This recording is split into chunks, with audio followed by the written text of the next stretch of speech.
पे बहुजन विकास आघाड़ी की सत्ता आ गई है, यहाँ के महापौर, उप-महापौर आ गए हैं, लेकिन फिर भी इस अवैध बांधकाम के ऊपर कोई कंट्रोल नहीं आया है अभी तक। हाँ, देखते हैं लेकिन कुछ करते नहीं हैं। हाँ, लेकिन एक चीज़ है, देखने के बाद मेरे दूसरे दिन जो है, मुझे ढूँढते हुए बिल्डर आ जाता है। अजीले में बिकता है, पूरे नायगाँव ईस्ट में बिकता है, पूरे चिंचोटे में बिकता है, पूरे प्रभाग समिति जी में नीलेश म्हात्रे जो वहाँ के सहायक आयुक्त हैं, उनके आशीर्वाद से वहाँ सब बिकता है। अभी संजय हरोड़े जी दूसरी बार यहाँ पे आ गए, इसके पहले वो क्या नाम है रमेश मनाले जी आ गए थे। ये पूरे महाराष्ट्र में क्या एक ही महानगर पालिका है, इनकी भाग-भाग के यहाँ क्यों आ जाता है कुछ समझ में नहीं आता है जो है। अभी दीपक सावंत साहब यहाँ पे उपायुक्त थे, उनका प्रमोशन करके यहाँ एडिशनल कर दिए गए। अरे भाई कहीं दूसरी जगह भेजो इनको। चलो हमारा नसीब है कि पहली बार हमको असली आईएएस मिले हैं, बाकी तो हरदम प्रमोटेड आईएएस ही मिलते थे और वो क्या करके आते थे वो तो हमारे उसी तालुका का मुंह काला करके चले जाते। नमस्कार, मैं गोपाल सिंह और आप देख रहे हैं रियल न्यूज नेटवर्क। दोस्तों, ये आप विजुअल देखिए और ये एड है, ये चाली प्रोजेक्ट का एड है और जो साफ शब्दों में लिखा हुआ है, एक रूम का कितना कॉस्ट है, 2 बीएचके का कितना कॉस्ट है, ये सब डिटेल के साथ रखा है। अब सवाल पैदा होता है, ये राजीव अली हो, चिंचोटी हो और ये नायगांव पूर्व का इलाका, मधुबन हो, वसई का इलाका, तो ये चल क्या रहा है? इसमें आखिर लूटे कौन जाते हैं? यही सब सवाल है और इस सवाल पे जवाब देने के लिए मेरे साथ में है शिव प्रताप सिंह जी। तो बने रहिए और देखते रहिए रियल न्यूज नेटवर्क। क्या कहेंगे, ये जो एडवर्टाइजमेंट आ रहा है आज सोशल मीडिया पे खूब वायरल हो रहा है, तो ये राजीव अली में इतना और मधुबन इलाके में ऐसा रूम बिकता है क्या?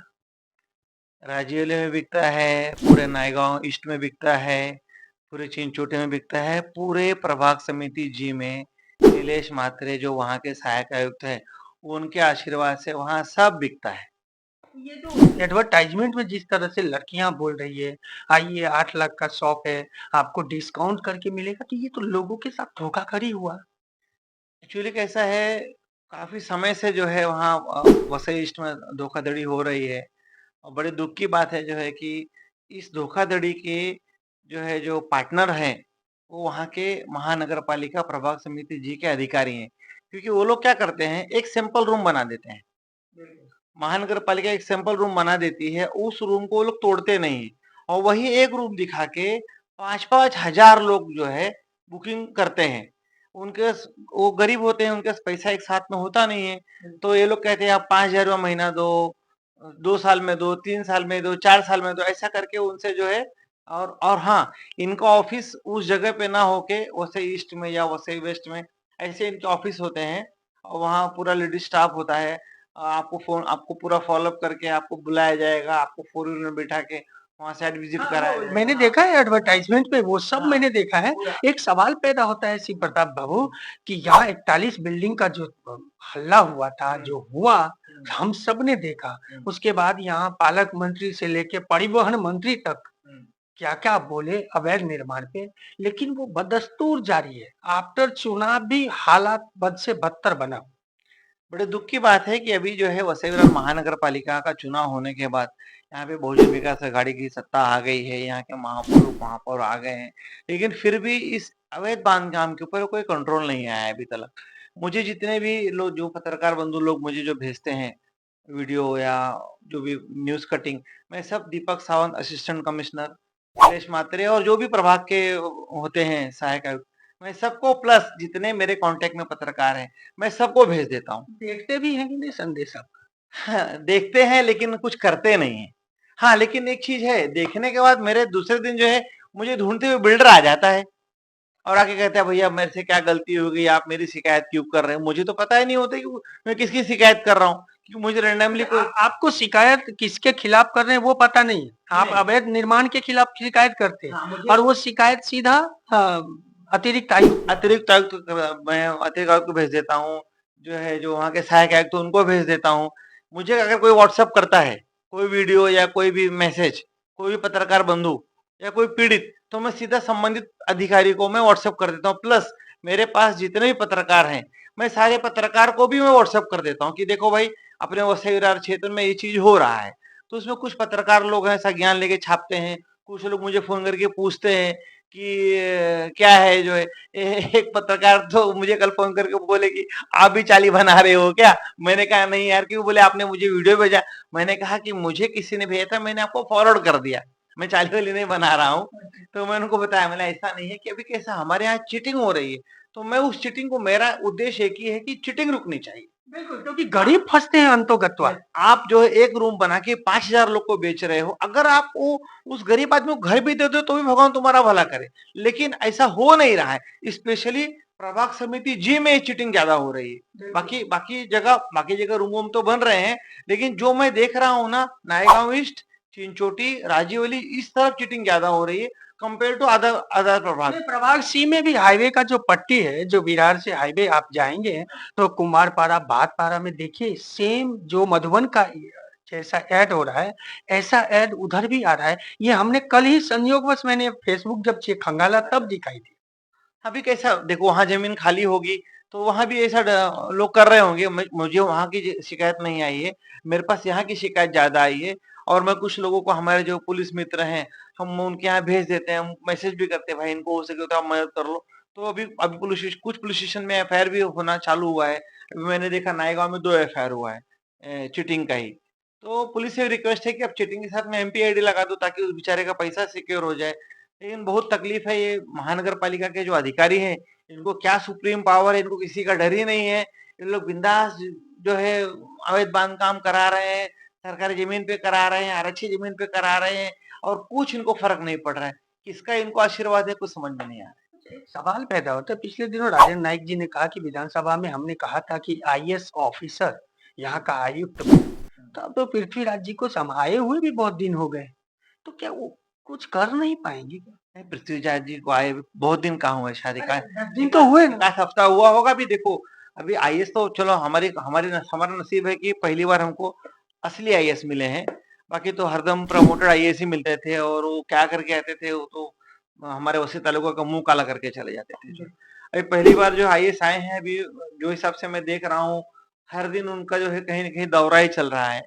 तो चलो पहले एक बार पूरा उनको अपने क्षेत्र जान लेना चाहिए।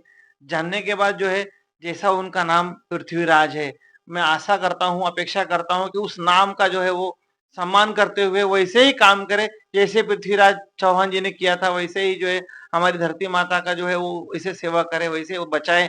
और मैं चाहता हूँ कि इनके कार्यकाल में हमारे यहाँ पे अवैध बांधकाम का जो चीटिंग जो चल रहा है, वो बंद हो जाना चाहिए। सरकारी जमीन जो कब्जा हो रही है वो बंद हो जाना चाहिए। ठीक है, मालकी जमीन पे अगर कोई कर रहा है तो उतना तकलीफ नहीं होता है, जितना आप सरकारी जमीन जो है 250 वर्ग फुट में आप किसी भूमाफिया को दे रहे हो।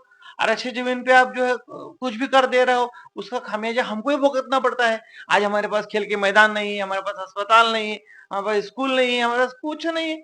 हम ऐसे एक अंतिम सवाल आपसे करता हूँ इन अवैध निर्माण को लेकर के, शिव प्रताप बाबू। अनिल कुमार पवार, सूर्यवंशी साहब, अब पृथ्वीराज जी और अतिरिक्त आयुक्त, दोनों चेहरे वही है। हाँ, वे संजय हरोड़े जी दूसरी बार यहाँ पे आ गए। इसके पहले वो क्या नाम है, रमेश मनाले जी आ गए थे। ये पूरे महाराष्ट्र में क्या है कि महानगर पालिका है, इनकी भाग भाग के यहाँ क्यों आ जाता है, कुछ समझ में नहीं आता है जो है।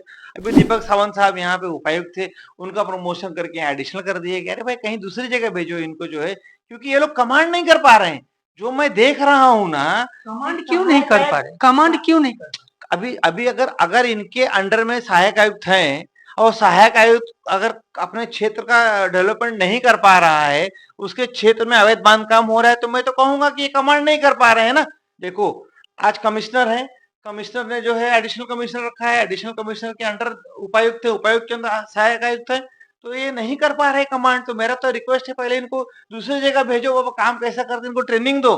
हमारे नालसपारा का सत्यानाश कर रहे हैं दोनों जन, संजय अरोड़े और दीपक सावंत, दोनों जन जो है। जैसे हमको आपने अच्छा आईएएस ऑफिसर दिया है, वैसे हमको जो है अच्छा एडिशनल भी दो जो है भाई, ताकि ये हमारा यहाँ का कचरा साफ हो सके। क्या कहेंगे लोगों को, क्या आह्वान करेंगे? क्योंकि जिस तरह से फेसबुक, इंस्टाग्राम पे ये ऐड आ रहा है कि मधुबन में आइए, 8 लाख में आप गाला पाइए, 4 लाख में रूम लीजिए, सारे फैसिलिटी स्कूल कॉलेज दे रहे हैं, मंदिर मस्जिद उसमें लिखा हुआ है। देखिए, जिसको देना नहीं है वो तो आश्वासन वो कुछ भी दे सकता है ना। लेकिन मेरा एक ही कहना है कि आप इस चीटिंग का जो है शिकार ना बनिए। अगर आपको तुरंत घर रहने मिलता है लेकिन वो भी तो सरकारी ज़मीन पे है, क्या है उसकी तो आपको जानकारी है नहीं। बड़े दुःख की बात है कि मैं किसी को कह भी नहीं सकता हूँ कि आप वहाँ घर ले लीजिए। लेकिन यही कहूँगा कि आप चीटिंग से बचिए, ये झूठे आश्वासन से बचिए और जो भी आपके पास पैसा है उसको बैंक-वैंक में कहीं आप सँभाल के रखिए जो है। कहीं अच्छी जगह माल्की-वाल्की जगह मिले तो पहले आप जगह रजिस्ट्रेशन करा लीजिए अपने नाम पे, फिर धीरे-धीरे अपना घर बनाइए, लेकिन ऐसे चीटिंग के शिकार मत बनिए। देखा आपने।